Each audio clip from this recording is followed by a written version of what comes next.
Right, Andy, thank you. Michigan's labor community sounding the alarm tonight on artificial intelligence. Union leaders and lawmakers gathering in Lansing today to demand safeguards on AI technology. They are pushing for legislation to protect workers from being surveilled, harassed, and having their wages stolen by algorithms.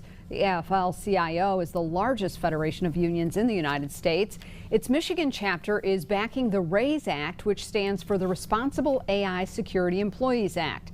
State Representative Penelope Sinerglu says employers are overreaching with AI.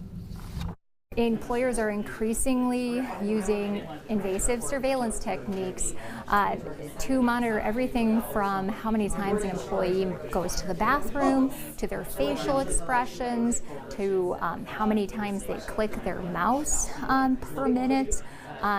Just all sorts of different monitoring techniques for things that have never been monitored before and don't necessarily relate to whether or not that employee is actually getting their job done.